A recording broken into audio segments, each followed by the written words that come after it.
तालिबान के खिलाफ किस तरह से मोर्चा लिया जा रहा है। अहमद जिया मसूद और अमानुल्लाह ताजार यहां पर पहुंचे हैं। ये तस्वीरें इस वक्त हम आपको दिखा रहे हैं पंजशीर से। ताजिकिस्तान के रास्ते पहुंचे हैं पंजशीर। कई लड़ाके साले के लड़ाकों के साथ आ गए हैं। नॉर्दर्न अलायंस और ज्यादा मजबूत हुआ है, ये तस्वीर उसका प्रमाण है। इस पर और विस्तार से मैं जानकारी लेती हूं। मेरी सहयोगी निधि वासंदानी इस वक्त अफगान डेस्क से मेरे साथ जुड़ी हुई हैं। निधि, ये तस्वीर ये बताती है कि नॉर्दर्न अलायंस और ज्यादा मजबूत हुआ है। बिल्कुल मजबूत भी हुआ है और रणनीति तेजी से बनाई जा रही है। युद्ध में कैसे लड़ा जाएगा नॉर्दर्न अलायंस की तरफ से, ये इस वक्त रणनीति बनाई जा रही है। और अहमद मसूद के चाचा अहमद जिया मसूद पहुंच चुके हैं। ये तस्वीरें उसी वक्त की हम दिखा रहे हैं हिमानी दर्शकों को, जब रणनीति बनाई जा रही है। और ये चाचा हामिद करजई की सरकार में 2004 से 2014 में तक कार्यकाल रहा, उस सरकार में भी नेतृत्व कर रहे थे। हमारे साथ अमित चौधरी अफगान डेस्क पर, जो कि तस्वीर भी दिखाएंगे और पूरी तरह से बताएंगे कि ये ऐसा लग रहा है अमित, ये पूरी रणनीति बनाई जा रही है कि पंजशीर घाटी में कैसे तालिबान की कब्रगाह बनाई जाए। देखिए, मसूद अहमद जो है वो लगातार वहाँ पे लड़ाई कर रहे हैं। अब मसूद अहमद के जो चाचा हैं और अहमद शाह मसूद के जो भाई थे अहमद जिया मसूद, मैं उनका चेहरा आपको दिखाना चाहूँगा, हमारे कैमरामैन आपको दिखाएंगे। ये हैं अहमद शाह मसूद। ये पहुँचे हैं ताजिकिस्तान के रास्ते पंजशीर वैली। और ये जो शख्स यहाँ बैठे हैं अमानुल्लाह गुजार, ये जो शख्स हैं इनको अहमद शाह मसूद जो मसूद अहमद के फादर थे, उन्होंने नॉर्दर्न अलायंस का कमांडर बनाया था। जिस समय लड़ाई हो रही थी, सोवियत संघ के खिलाफ लड़ाई हो रही थी, तब इनको कमांडर बनाया था। और अपने जीते जी यानी 2001 तक ना वहां पे सोवियत संघ घुस पाया और ना ही तालिबान वहां घुस पाया। अब ऐसे में इन दोनों के यहां पहुंचने का मतलब यह है कि जो भतीजा मसूद अहमद है वो और ज्यादा मजबूत होगा, सालेह और ज्यादा मजबूत होंगे और कहीं ना कहीं पंजशीर की जो लड़ाई है वो और ज्यादा मजबूती के साथ लड़ी जाएगी। और अमित, हमने तो देखा पिछले 24 घंटे में कैसे तालिबान की कमर टूट चुकी है। 350 तालिबानियों को ढेर कर दिया है, तो ये एक बड़ा डेवलपमेंट है। बिल्कुल, देखिए, और अगर आज और कल की पिछले 24 घंटे में जो लड़ाई लड़ी जा रही है उसकी बात करें तो तालिबान जो है वो लगातार हार रहा है और अफगानिस्तान और नॉर्दर्न अलायंस और पंजशीर ये जो है वो लगातार जीत रहे हैं। और कहीं ना कहीं जिस तरीके से उन्होंने पीछे खदेड़ दिया है, मतलब साफ है कि अफगानिस्तान की लड़ाई जो है वो जिंदा है और तेजी से लड़ी जा रही है। तो जो तालिबानियों की मंशा है, मकसद ये है कि किस तरह पंजशीर पर कब्जा किया जाए, वो हो नहीं पाएगा क्योंकि 10,000 सैनिक लगातार यहाँ पर पंजशीर पर लड़ने के लिए तैयार हैं। और ये जो रुख है तालिबानी वर्सेस पंजशीर का, ये अब इन तस्वीरों के जरिए और बुलंद होती हुई लड़ाई दिख रही है। बिल्कुल निधि, बुलंद होती हुई नजर आ रही है। इसीलिए तालिबान कह रहा है कि मुआवजा पंजशीर को। बड़ी खबर एक और, तालिबान और अफगानिस्तान की जंग के बीच 50 तालिबानी आतंकी मारे गए हैं। नॉर्दर्न अलायंस ने 50 आतंकी मारे हैं। अंद्राब में तालिबान का जो चीफ कमांडर है वो भी मारा गया है और 20 तालिबानियों को बंधक बनाया गया है। तो ये इसे एक बड़ी उपलब्धि के तौर पर पंजशीर और साथ ही साथ ये जो नॉर्दर्न अलायंस है, जब हम पंजशीर की बात करते हैं तो मतलब वो नॉर्दर्न अलायंस जो उसके खिलाफ विद्रोह लगातार कर रहा है और इस विद्रोह को ही दबाने की कोशिश में तालिबान है। लेकिन इसी बीच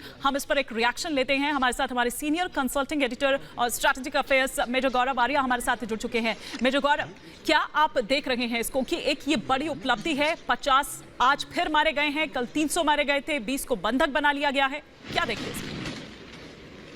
देखिए, इसका सिर्फ ये मतलब है कि जिस तरीके से तालिबान सोच रहा था कि हर जगह जाएगा और फातेह हो जाएगा, जीत जाएगा, वो होने वाला नहीं है अभी। क्योंकि देखिए, बात ये है कि पंजशीर घाटी ट्रेडिशनली ही एक बैस्टियन रहा है, एक जगह रही है जिसको कोई भी फतेह नहीं कर पाया।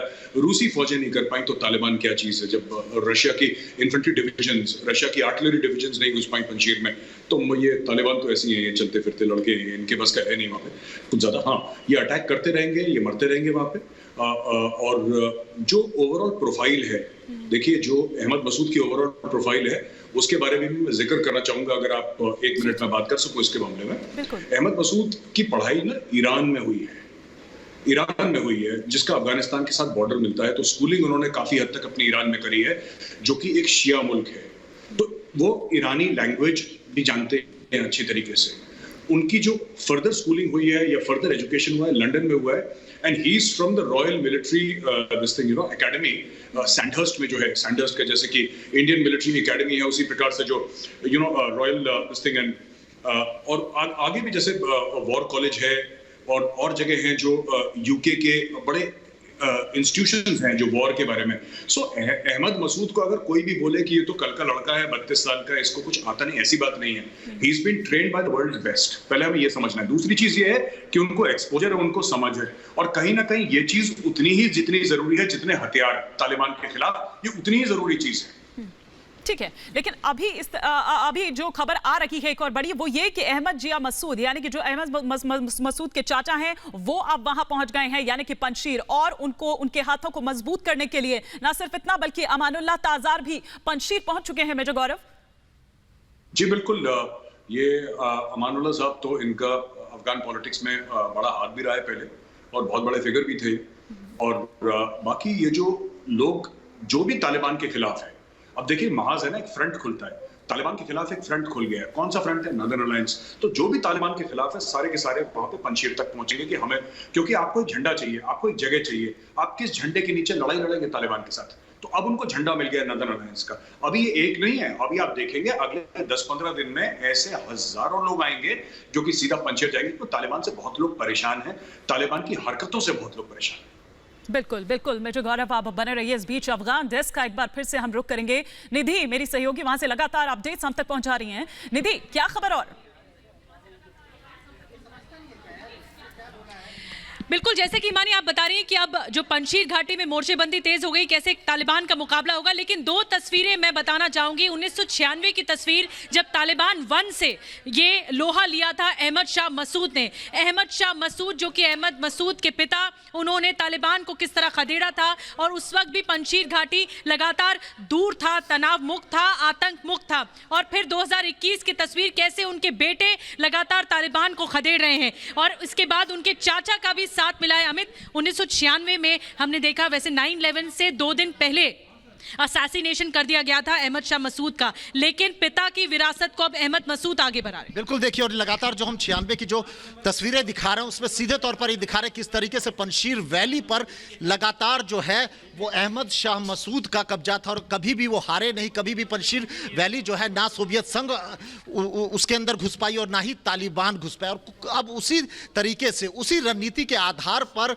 जो उनके बेटे हैं अहमद मसूद, वो वहां पर लोगों को एकजुट कर रहे हैं, ट्रेंड कर रहे हैं। और जिस तरीके की, देखिए, ये जो हम अभी दर्शकों को दिखा रहे हैं, ये अक्टूबर 1996 की तस्वीरें हैं, जब अहमद शाह मसूद, अक्टूबर 1996 की अमित तस्वीरें में आऊंगी आपके पास, जब अहमद शाह मसूद ने नॉर्दर्न अलायंस खड़ा किया। उनके लड़ाके तालिबान से लगातार लड़ाई करते रहे, युद्ध करते रहे, लेकिन उस वक्त भी पंजशीर घाटी जो कि सबसे छोटा प्रांत है अफगानिस्तान का, वो उसके कब्जे में नहीं आ पाया, आतंक मुक्त रहा पंजशीर घाटी। इसके अलावा मैं भी आपको ये भी बता दूं हिमानी कि अहमद शाह मसूद, जिन्होंने नॉर्दर्न अलायंस को इतना ज्यादा बुलंद किया, इतना ताकतवर बनाया कि आज की तारीख का जो तालिबान है, जो कह रहा है दुनिया में ढिंडोरा पीट के कि हम जुल्म नहीं करेंगे, हम दुनिया के पटल पर खड़े होना चाहते हैं, सियासत के पटल पर खड़े होना चाहते हैं, वो तालिबान को भी खदेड़ा जाएगा। और पंजशीर से ये युद्ध का ऐलान हो चुका है, जंग शुरू हो चुकी है, आप देख रहे हैं। और पिछले 24 घंटे में 350 तालिबानी आतंकी ढेर भी कर दिए गए। बिल्कुल, तो हमारी जानकारी इस वक्त अफगान डेस्क से हमारी सहयोगी नीति वासंदानी और अमित चौधरी लगातार दे रहे हैं। ये वीडियो भी लगातार आपको दिखा रहे हैं। ये 1996 का वो वीडियो है जब पंजशीर शेर कहा जाता था अहमद शाह मसूद को, और आज वो शेर जो है वो उनके बेटे अहमद मसूद, जिनके बारे में मेजर गौरव आर्या लगातार ये बता रहे हैं कि उनको कमजोर ना समझा जाए या उनको ये ना समझा जाए कि वो तो अभी सिर्फ 32 साल के हैं। लेकिन मेजर गौरव, जो क्वाड है, ये क्वाड चुनौती है। इस क्वाड में चाइना है, इस क्वाड में पाकिस्तान है, इसमें ईरान है, इसमें तालिबान है। तो ये भारत के लिए भी चुनौती है। लगातार मैं बात यहाँ पर कर रही हूँ क्योंकि ये जश्न, ये जोश तालिबान का कहीं भारत को भारी ना पड़े। नहीं, मुझे नहीं लगता कि भारत को भारी पड़ेगा। अगर तालिबान कश्मीर में आने की कोशिश करता भी है, अगर उसके कभी मन में ऐसा हुआ कि हम कश्मीर में आए, तो मैं एक बात वाज़ेह तौर पे सबको बता दूं कि साउथ कश्मीर और नॉर्थ कश्मीर में बड़ी बड़ी कब्रें हैं, जिसमें फॉरेन टेररिस्ट हैं, इसमें पाकिस्तानी बहुत ज़्यादा हैं और उसमें अफगान भी हैं, जो एक ज़माने में उनकी बड़ी उमंगें जागी थी कि हमें कश्मीर में जिहाद करना है। तो पूरे पहाड़ की इनकी कब्रें हैं वहाँ पे, जो इंडियन आर्मी ने वहाँ पे बनाई हैं इनकी, और बिना किसी नाम की कब्रें हैं। तो अगर किसी को भी गलतफहमी है कि हम कश्मीर में ऐसे घुस जाएंगे, तो वो फिर उसका ऑन रिकॉर्ड कोर कमांडर ने 2 साल पहले भी बोली थी, general KJS Dhillon 15 core commander थे, उन्होंने 2 साल पहले भी यही बात बोली थी कि जो भी आएगा वो वापस जिंदा नहीं जाएगा कश्मीर से। बाकी मुझे नहीं लगता कि इंडिया के ऊपर इतना ज्यादा ब्लोबैक रहेगा। देखिए, तालिबान को चाहिए क्या? तालिबान को चाहिए पैसा। क्या ये ईरान दे सकता है? बिल्कुल भी नहीं। क्या ये पाकिस्तान दे सकता है? बिल्कुल भी नहीं। सच्चाई क्या है? सच्चाई अब जियो स्ट्रेटेजी से जियो इकोनॉमिक्स पे चली गई है। जियो स्ट्रेटेजी से जियो इकोनॉमिक्स पे चली गई है। पंचशील में जो होता है ठीक है, लेकिन अब आपने फतेह कर लिया काबुल, आप खर्चा कैसे चलाएंगे? अगले महीने का पैसा कहां से आएगा? अब तालिबान को यह सोचना है कि अगले महीने का पैसा IMF पैसा देगा नहीं, वर्ल्ड बैंक पैसा देगा नहीं, अमेरिका पैसा देगा नहीं, सारी फॉरेन फंडिंग आपकी रोक दी है। अब या तो चाइना देगा, चाइना आपको पैसे देगा तो चाइना फिर आपका मुल्क गिरवी रखवा देगा, जैसे चाइना ने पाकिस्तान रखवाया।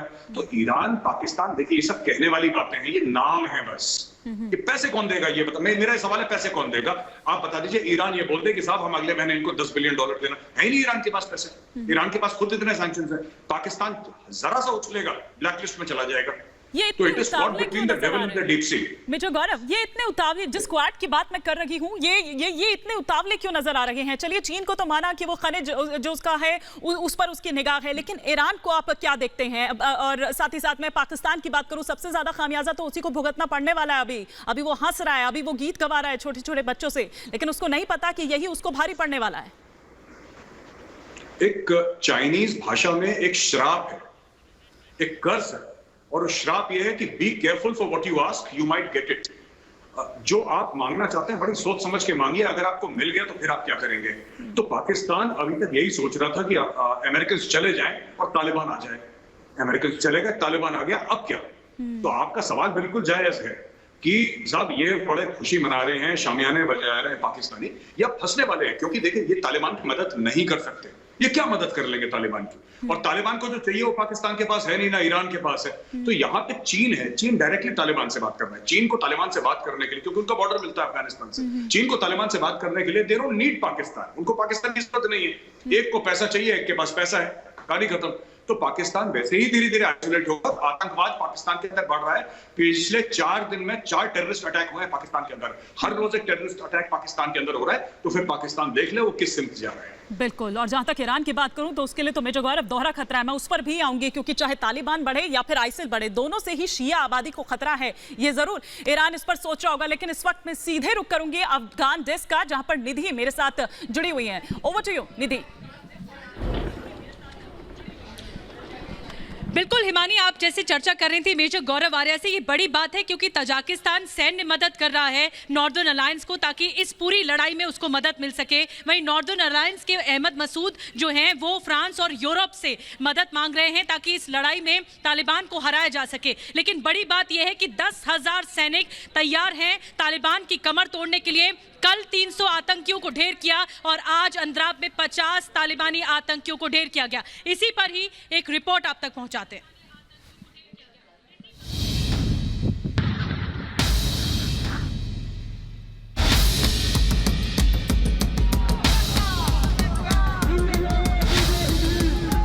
तालिबान ने एक बार फिर पंजशीर को समर्पण करने की धमकी दी है।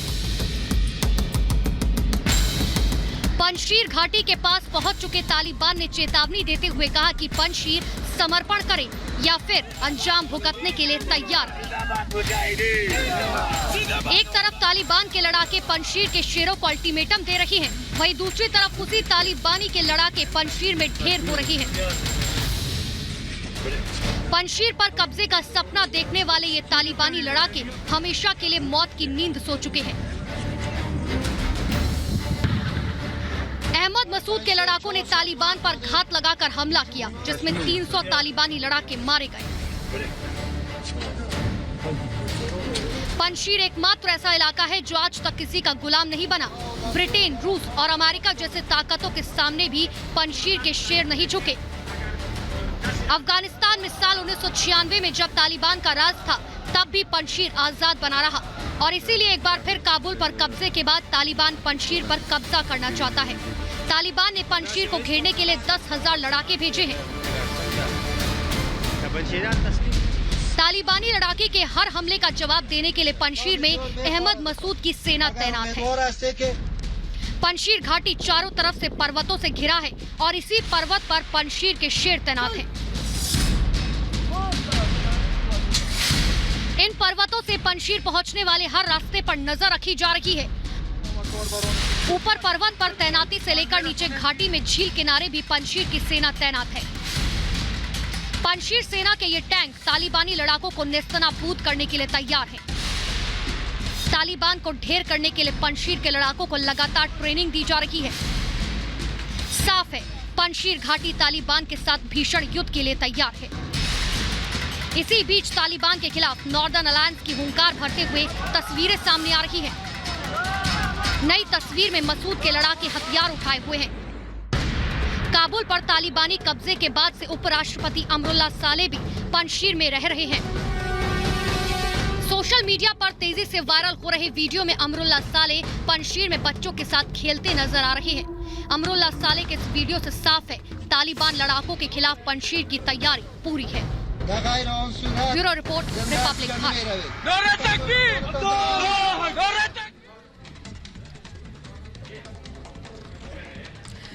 तो किसी ने भी सोचा नहीं था कि तालिबान रातों रात अफगानिस्तान पर इस तरह कब्जा जमा लेगा, लेकिन तालिबान ने भी नहीं सोचा था कि चुनौती दरअसल उसे पंजशीर घाटी से मिलेगी।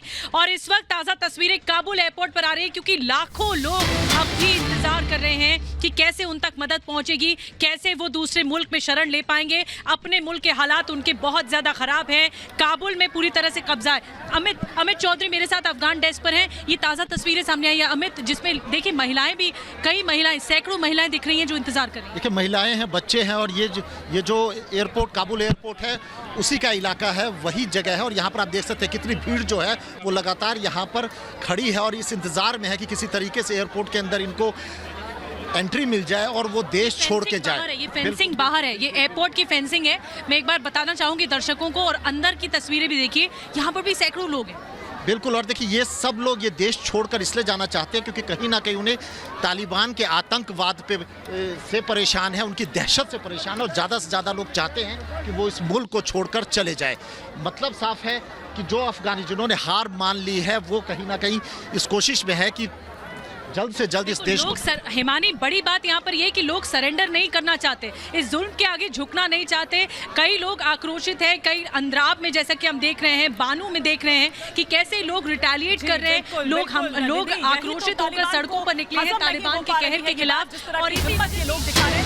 बहुत बड़ी खबर इस बीच आ रही है, पूर्व अफगानिस्तान सेना प्रमुख छोड़ना चाहते हैं देश। देखिए हम तस्वीरें यहाँ पर दिखा रहे हैं वली मोहम्मद अहमदजाई की, जो कि काबुल एयरपोर्ट पर लाइन में नजर आए हैं। तो जिस तरह से हमारी सहयोगी निधि हम तक अफगान डेस्क से तस्वीरें पहुंचा रही थी, आप देखिए कि पूर्व सेना प्रमुख भी देश छोड़ने की चाहत में हैं, और जाहिर सी बात है कि वो भी अब इस वक्त एयरपोर्ट में लाइन में खड़े नजर आ रहे हैं। मैं क्विक रिएक्शन चाहूंगी इस पर, मेजर गौरव आलिया आपका। मैं बड़ा दुख है इमेज देख के कि पूर्व सेना अध्यक्ष लाइन में खड़े हैं अफगानिस्तान के। इससे अच्छा तो ये होता है लड़के मर जाते हैं, शहीद हो जाते हैं अपने देश के लिए, ये जिल्लत की जिंदगी से तो बच जाते हैं। ये देखिए, ये इन्होंने सरेंडर कर दिया, और जो सरेंडर करता है उसकी यही किस्मत है कि देखिए अपना कोई तौलिया जैसा कि गमछा जैसा अपने कंधे पे लपेट के खड़े हैं लाइन में एक आम आदमी की तरह।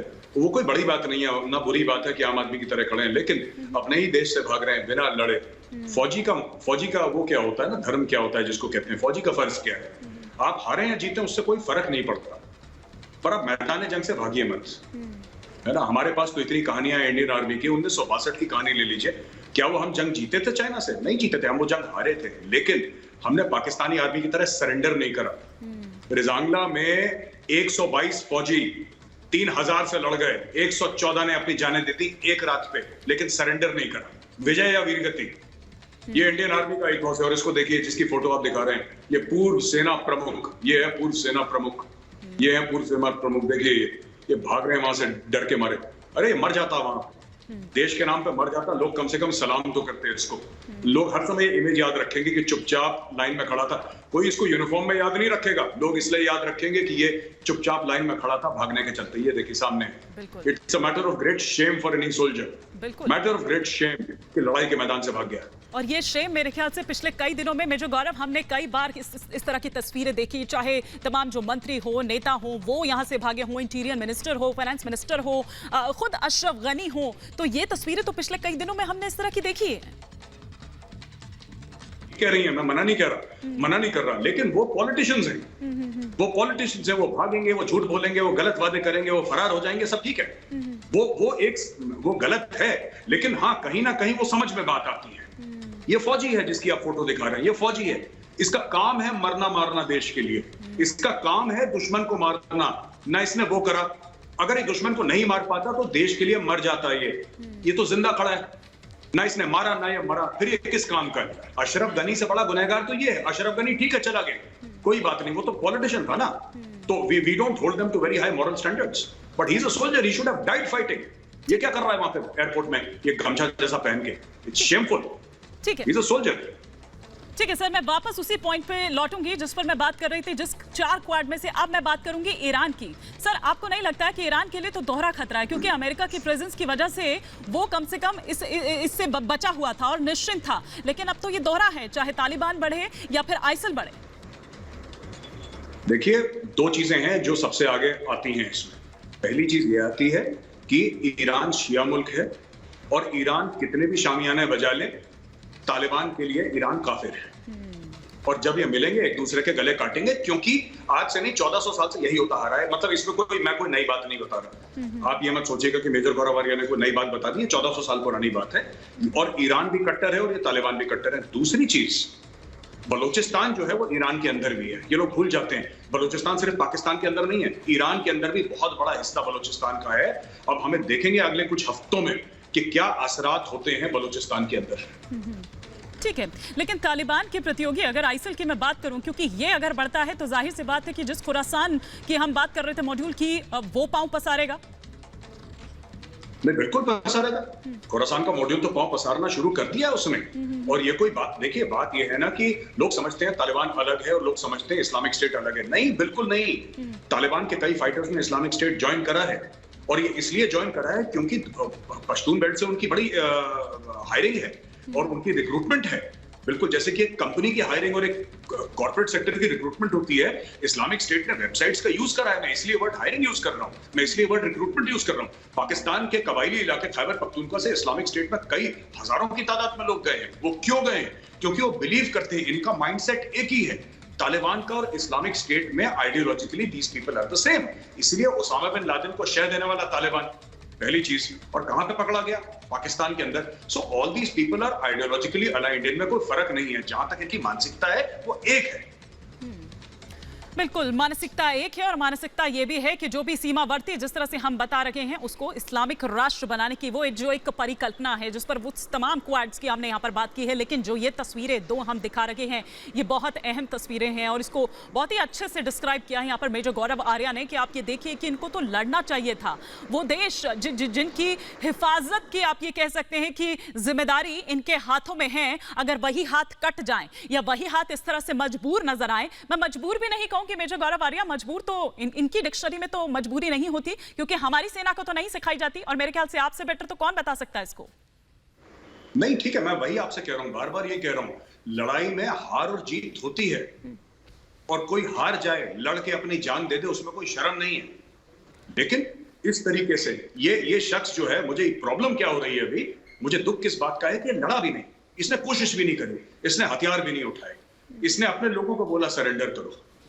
ये अगर लड़ता और लड़के हार जाता तो मैं खुद, मेरी ओपिनियन की वैल्यू इतनी नहीं है, पर मैं खुद गुहार लगाता कि हाँ ठीक है, लड़ा है और लड़के इसने तालिबान के दांत खट्टे करें, इसको भारत में शरण दीजिए, इसको कहीं और शरण दीजिए। मैं खुद बोलता, मैं रिक्वेस्ट करता, जो मेरा एक as a citizen of India, एक नागरिक की तरह जो मेरा एक हक है रिक्वेस्ट करने का, सरकार से मैं रिक्वेस्ट करता, मैं कुछ बोलता। लेकिन ये आदमी तो ये मुझे अजीब सा लग रहा है बड़ा। बिल्कुल, इन्हें तो पंजशीर में होना चाहिए था, उस पर भी मैं आऊंगी, लेकिन एक और बड़ी खबर इस पर आ रही है। निधि वासंदानी का मैं रुख करूंगी। निधि, बिल्कुल आप ठीक कह रही हैं हिमानी, पंजशीर बॉर्डर पर भीषण युद्ध हो रहा है। पंजशीर, नॉर्दर्न अलायंस और तालिबान के बीच में ये भीषण युद्ध हो रहा है। युद्ध से जुड़े हुए तस्वीरें भी लगातार हम दिखा रहे हैं कि कैसे ताबड़तोड़ फायरिंग हो रही है, एक के बाद एक तड़ातड़ फायरिंग की आवाजें वहां से सुनाई दे रही है। पंजशीर बॉर्डर पर हो रहा है, जो पंजशीर का दक्षिणी इलाका है, वहां से दरअसल ये जंग शुरू हुई है। और पंजशीर का जो इलाका है, ये देखिए तस्वीरें देखिए कैसे बम बरस रहे हैं।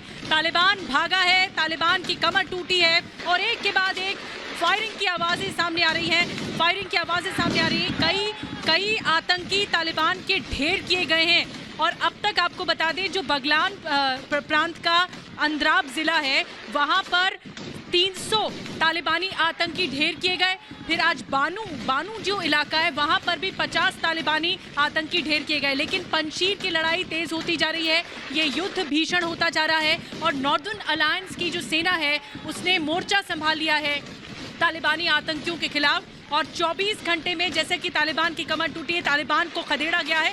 अलग अलग जिलों से या प्रांतों से जो खबरें आ रही हैं, अब पंशीर की ओर जो ये लड़ाई बढ़ी है, दरअसल तालिबान चाहता है कि पंशीर को कब्जे में लिया जाए, जो कि पिछले 2 दशक से इसकी लड़ाई जारी थी। जिसके झंडा बदार थे अहमद शाह मसूद, फिर उनके बेटे ने अब ये मोर्चा संभाला है। कुछ देर पहले हमने बेटे के जो अहमद शाह मसूद के भाई जो अहमद मसूद के चाचा हैं वो भी पहुंच चुके हैं पंशीर और ये लड़ाई और ज़्यादा आक्रामक होती जा रही है, अग्रेसिव होती जा रही है। और जो एरो के ज़रिए आप तस्वीरें देख रहे हैं, उस एरो के ज़रिए हम बताने की कोशिश कर रहे हैं कि कैसे ये जो तालिबानी आतंकी, ये पूरा घाटी का इलाका है पंशीर, ये तालिबानी आतंकी चढ़ने की कोशिश कर रहे हैं और ऊपर से हमला किया जा रहा है ताकि इनको खदेड़ा जा सके। तो ये एक ऐसे भीषण युद्ध, the war has just begun जिसे कहा जा रहा है हिमानी, और यही तस्वीरें बता रही हैं, तस्दीक कर रही हैं कि इस वक्त जो ताज़ा हालात है, जो हकीकत है अफगानिस्तान में, वो पंशीर में ये युद्ध जो है उसका आगाज़ हो चुका है। मैं एक बार अमित के पास जाऊँगी, अमित चौधरी जो कि अफगान डेस्क पर, और एक बार हम सुनाते हैं। मैं अमित के पास जाऊं उससे पहले आप ये देखिए कि किस तरह से बमबारी हो रही है इस इलाके में और ताबड़तोड़ फायरिंग हो रही है। 1 मिनट अगर आप देखेंगे तो यहाँ पर तड़ातड़ फायरिंग की आवाज दोनों पक्षों की तरफ से सुनाई दे रही है। सुनिए।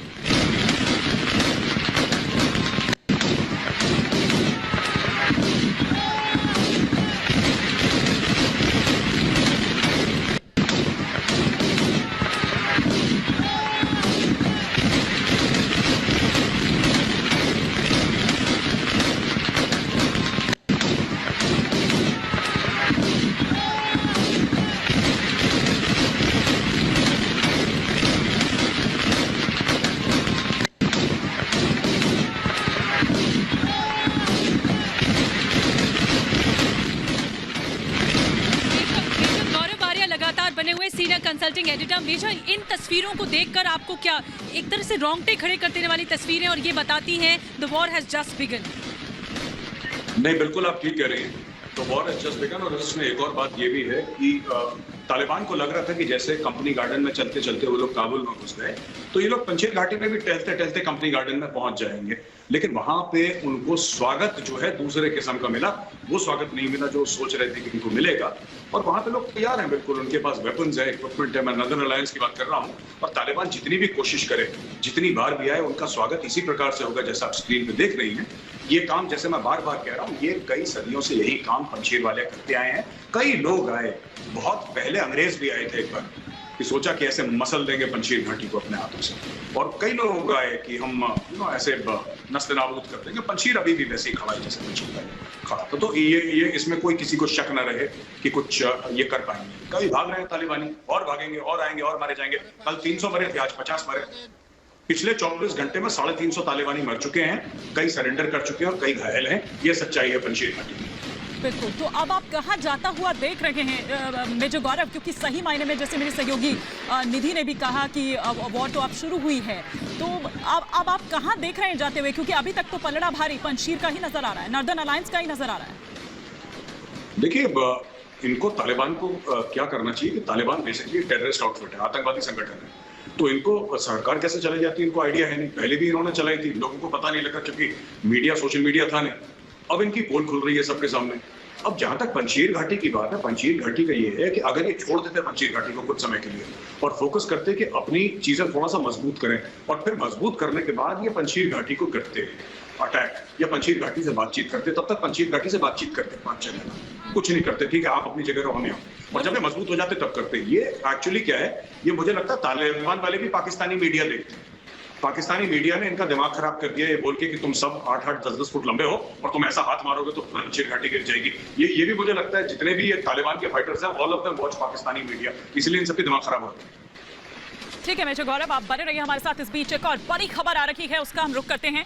तालिबान और अफगानिस्तान युद्ध पर ये एक बहुत बड़ी खबर, लगातार तस्वीरें भी आपको दिखा रहे हैं, लेकिन ये खबर आपको बता दें, तालिबान के खिलाफ युद्ध में ताजिकिस्तान की एंट्री हो चुकी है। लगातार हम आपको जब से ये एंट्री हुई है और जिस तरह से वहां पर जो अहमद जिया मसूद हैं वो पहुंचे हैं, अमानुल्लाह ताजार वो पहुंचे हैं पंजशीर, ताजिकिस्तान के रास्ते ही दरअसल पहुंचे हैं ये पंजशीर। ताजिकिस्तान ने नॉर्दर्न अलायंस को सैन्य मदद दी है जिससे वो और मजबूत हुआ है। ये दो तस्वीरें इस वक्त हम दिखा रहे हैं मसूद के साथ ताजिकिस्तान, और जिस तरह से मेजर गौरव भी यहाँ पर बता रहे थे, क्योंकि वहां पर तजाक ज्यादा संख्या, और पहले भी हमने देखा था कि जो तजाक हैं उनका तो समर्थन मिलना ही था।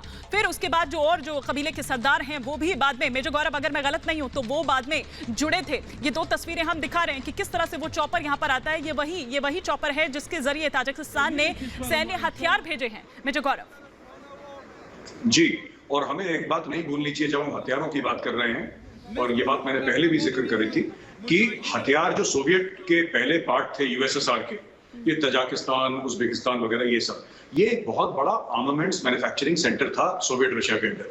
अब सोवियत रशिया टूट गया, रशिया बन गया, लेकिन वो जो वेपन मैन्युफैक्चरिंग फैसिलिटीज हैं इन देशों के पास हैं। तो इन देशों के पास एटलीस्ट स्मॉल आर्म्स में जो छोटे हथियार हैं जैसे AK-47 वगैरह या machine guns, light machine guns, heavy machine guns, इनके पास वही टेक्नोलॉजी आज भी है जो सोवियत रशिया के पास है। तो अगर तजाकिस्तान आसपास से भी कहीं बातचीत कर ले अपने मुल्कों से, और तजाकिस्तान अगर नॉर्दर्न अलायंस की मदद करना चाहे तो बेइंतहा मदद कर सकता है। इसको कहीं बाहर से हथियार मंगवाने की जरूरत नहीं है, चाहे वो हेलीकॉप्टर्स हो, चाहे कुछ भी हो, they have the technology and they can take care of it. आपको नहीं लगता मेजर गौरव अब बाकी जो देश हैं उनको भी आगे आना चाहिए? खासतौर पर अगर मैं यहाँ पर बात करूँ, भारत की बात करूँ, अमेरिका से वो बात करे, बाकियों को भी जोड़े, न केवल इतना बल्कि अफगान के जो मित्र देश हैं उनको जोड़ा जाए, संयुक्त राष्ट्र कुछ कॉन्क्रीट यहाँ पर निकाले। देखिए, संयुक्त राष्ट्र एक क्लब है, संयुक्त राष्ट्र के बस का कुछ है नहीं। अगर हम लोग कुछ बोले कि संयुक्त राष्ट्र कुछ करेगा, and nobody has the appetite to go into Afghanistan. मुझे नहीं लगता कि कोई अफगानिस्तान में जाके ट्रूप्स भेजना चाहता, लेकिन अगर हम ये सोचते हैं कि नदर्न अलायंस की कोई मदद नहीं कर रहा तो ये हमारी गलतफहमी होगी। मुझे पूरा यकीन है कि पीठ पीछे कई देश हैं जो मदद कर रहे हैं, क्योंकि ऐसे ही कोई एरिया, देखिए नदर्न अलायंस की इकोनॉमी क्या है, कौन सी चीज एक्सपोर्ट करता है नदर्न अलायंस, इंडस्ट्री क्या है वहां पे, ऐसा तो कुछ नहीं, लेकिन फिर भी लड़ रहा है, फिर भी उसके पास हथियार और असला की कमी नहीं है। हौसले तो थे ही उनके पास शुरू से ही, जब से ये ताजिक हैं तब से ताजिक तो माने जाते हैं बहादुरी के लिए। लेकिन तो मुझे ऐसा लगता है कि तजाकिस्तान के थ्रू और लोग हैं जो मदद कर रहे हैं, जो सामने नहीं आना चाहते। अब कौन कौन से प्लेयर हैं इसके पीछे, कौन कौन से मुल्क मदद कर रहे हैं, आई डोंट नो, लेकिन मुझे यकीन है कि मुल्क मदद कर रहे हैं, चाहे पैसों से, चाहे हथियारों से, चाहे किसी भी तरीके से। बिल्कुल, लेकिन आप क्या देख रहे हैं कि क्या आपको लगता है कि जो ऐतिहासिक भू राजनीतिक छवि है उसको अब बदलना होगा? क्योंकि देखिए इसका असर सिर्फ अफगानिस्तान पर नहीं पड़ रहा है मेजर गौरव, पूरे मध्य एशिया की अगर मैं बात करूं यहाँ पर तो पड़ रहा है। तो क्या आपको लगता है कि उस डेमोग्राफी की जिसकी बात हम यहाँ पर कर रहे थे वो बदलने की जरूरत है? चाबी इसकी वही है, आपने बोला कि चीजें फैल रही हैं, लोग यही चाहते हैं, अमेरिका भी यही चाहता है, इंडिया भी यही चाहता है कि जो भी हो वहीं पे साउथ अफगानिस्तान, ईस्ट अफगानिस्तान, जो पाकिस्तान का एरिया, वहीं पे महफूज रह जाए। वहीं पे अगर इसको कंट्रोल कर लिया जाए तो दुनिया को ज्यादा प्रॉब्लम नहीं होगी। अगर इसका स्पिल ओवर इफेक्ट होता है फिर ईरान भी रिएक्ट करेगा, फिर तजाकिस्तान भी रिएक्ट करेगा, उज्बेकिस्तान भी रिएक्ट करेगा, फिर रिएक्शंस दुनिया भर के आएंगे। लेकिन इसमें एक और प्लेयर है टर्की, जिसने खुली चेतावनी दे दी थी तालिबान को कि आप ऑक्यूपेशनल फोर्स आप निकलिए यहाँ से। अब तुर्की वापस अपने पैर डालने की कोशिश कर रहा है, तो बड़े इंटरेस्टिंग जियोपॉलिटिकल सिनेरियो बन रहा है। आगे देख के पता लगेगा कि क्या होगा, अभी मामला इतना क्लियर नहीं है, लेकिन एक चीज माफी के साथ आपको रोकना चाहूंगी गौरव, माफी के साथ आपको रोकना चाहूंगी, सीधा मुझे न्यूज रूम का रुख करना पड़ेगा। ब्रेकिंग न्यूज इस वक्त आ रही है, क्या खबर आ रही है, मैं सीधा रुख करूंगी निधि का। निधि। बिल्कुल हिमानी, मेजर गौरव आर्या, लाखों लोगों का भविष्य अधर में लटक गया, लेकिन जो तस्वीरें आ रही हैं काबुल एयरपोर्ट से सामने आ रही हैं, धुएं का गुबार देखने को मिला। यानी काबुल एयरपोर्ट के अंदर जब फायरिंग हुई थी, धमाका हुआ था, उसके बाद धुएं का ये गुबार देखिए। ये काबुल एयरपोर्ट के बाहर से हम तस्वीरें दिखा रहे हैं, जो आसमान में आपको धुएं का गुबार दिख रहा है और वहां से प्लेन भी जाता हुआ दिखाई दे रहा है। ये तस्वीरें देखिए। और अमित हमें और एक और तस्वीर दिखाएंगे। अमित देखिए, प्लेन भी जाता हुआ दिखाई दे रहा है, धुएं का गुबार है। और ये तस्वीर दरअसल जो सामने आई है, ये काबुल एयरपोर्ट के अंदर की तस्वीर सामने आ रही है कि किस तरह यहाँ धुआं उठा, काला गुबार देखने को मिला, वहाँ से प्लेन भी जाता हुआ दिख रहा है। इसके अलावा अमित, आपके पास भी अमित, आपके पास भी एक तस्वीर है, लेकिन ये तस्वीर कम देर के फुटेज है ये, लेकिन इसमें भी लोग इंतजार कर रहे हैं और यहाँ पर भी धुएं का गुबार दिख रहा है। जाहिर सी बात है, यहाँ पर देखिए धुआं दिख रहा है और दूसरी तरफ लोग जो है वो वहीं के वहीं जम गए, वहीं के वहीं रुक गए। अब ऐसे में ये आग क्यों लगी या फिर ये किसी तरीके का धमाका है, इसके बारे में हम आपको आगे जानकारी देंगे। लेकिन अभी ये ताज़ा तस्वीरें हैं और तस्वीरों में जिस तरीके से अंदर से धुआं निकल रहा है तो लग रहा है कि या तो बहुत बड़ी कोई आग लगी है या फिर वहाँ पर कोई धमाका हुआ है। ये बिल्कुल ताज़ा तस्वीरें हैं और आप देख सकते हैं कि एयरपोर्ट के बाहर भी कितनी अफरा तफरी, कितने लोग जो हैं वो इंतजार कर रहे हैं। दूसरी तस्वीर में हमने दिखाया कि एयरपोर्ट की तरफ जाने वाला जो रास्ता है वहाँ पे ट्रैफिक जाम हो गया है पूरी तरीके से। जी, वहाँ ट्रैफिक जाम है और ये वाली तस्वीरें देखिए, यहाँ से एक बस गुजर रही है, यहाँ से बस जा रही है और यहाँ पर कई लोग, सैकड़ों की तादाद में यहाँ पर लोग खड़े हुए हैं। ये आप देख रहे हैं, दर्शकों को देखना चाहिए। ये यहाँ पर अगर आप देखेंगे थोड़ा दूर, यानी काबुल एयरपोर्ट से ये थोड़ी दूर की तस्वीर है जहाँ पर बस स्टैंड हो सकता है, लोग ट्रांसपोर्ट यहाँ से लिया जा सकता है। हो सकता है ये वो तस्वीर हो,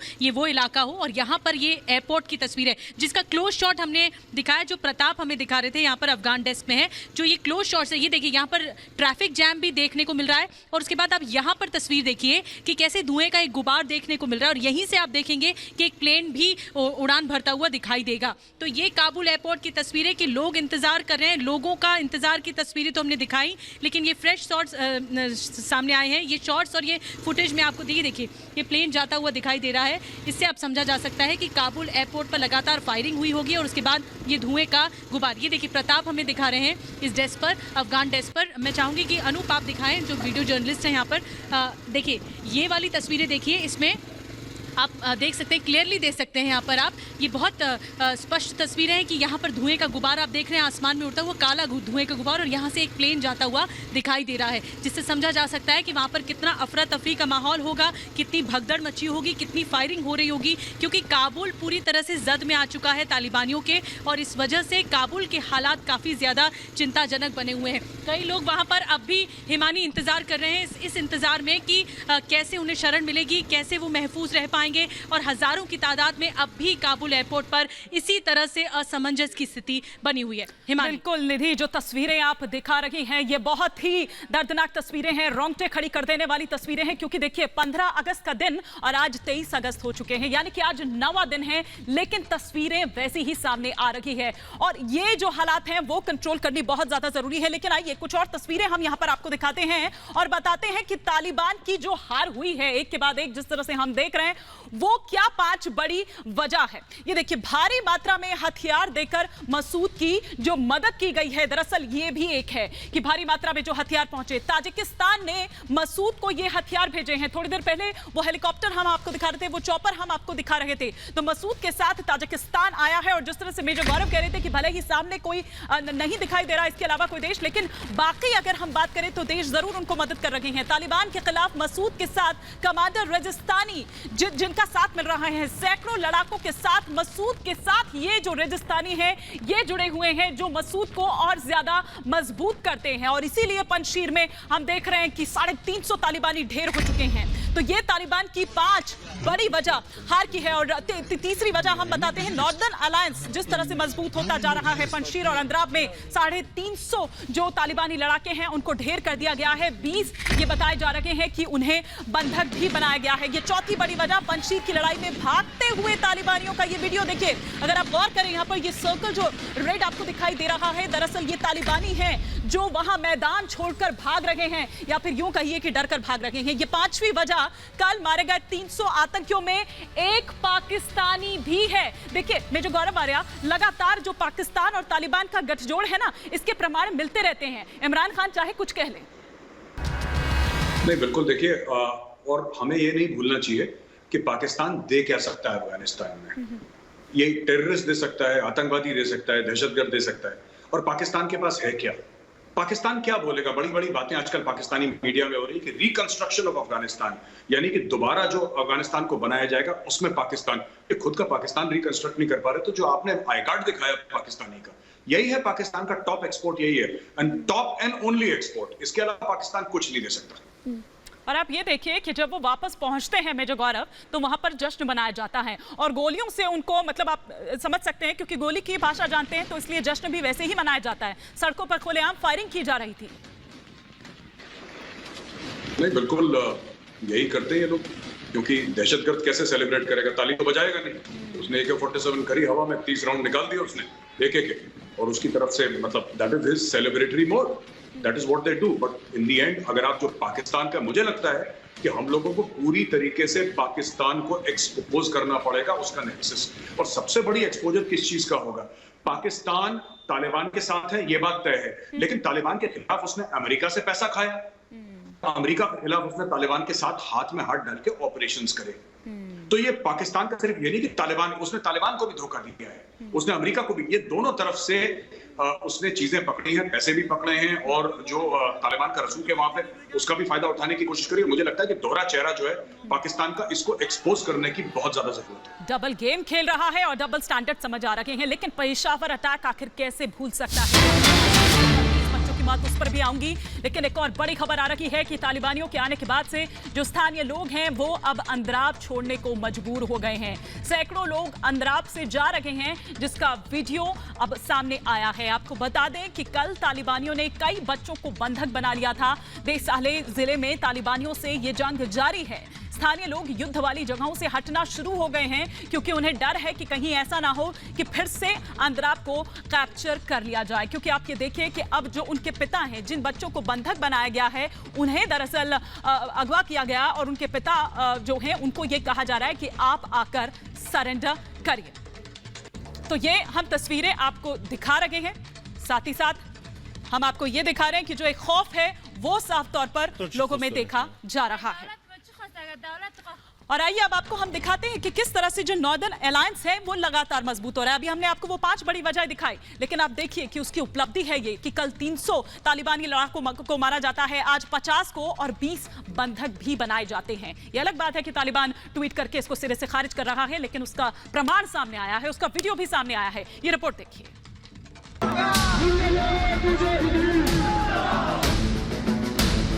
अफगानिस्तान में तालिबान के अंत की शुरुआत हो चुकी है। तालिबानी लड़ाकों को एक के बाद एक हार का सामना करना पड़ रहा है।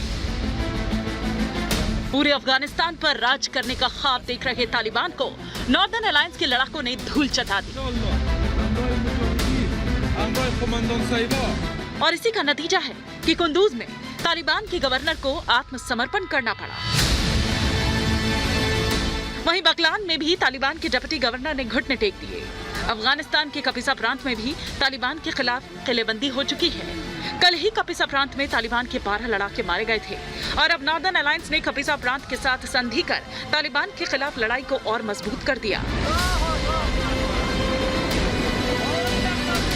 इस संधि के तहत कपिसा प्रांत के 1000 लड़ाके नॉर्दर्न अलायंस के साथ जुड़ चुके हैं। तालिबान को नेस्तनाबूद करने के लिए कपिसा प्रांत के नागरिक भी जंग लड़ने के लिए तैयार हैं। तालिबान को हराने के लिए अफगानिस्तान के भीतर नॉर्दर्न अलायंस को लगातार समर्थन मिल रहा है, और अब अफगानिस्तान के बाहर से भी नॉर्दर्न अलायंस को समर्थन मिलना शुरू हो गया है। ताजिकिस्तान ने नॉर्दर्न अलायंस को सैन्य मदद दी है। ताजिकिस्तान की इस मदद के साथ ही तालिबान अफगानिस्तान युद्ध में दूसरे मुल्कों की भी एंट्री शुरू हो चुकी है। उम्मीद है कि तालिबान के खिलाफ ताजिकिस्तान की तरह दूसरे देश भी अफगानिस्तान के समर्थन में उतरेंगे, और जल्द ही अफगानिस्तान से तालिबान का आतंक खत्म होगा। Bureau report, Republic Bharat.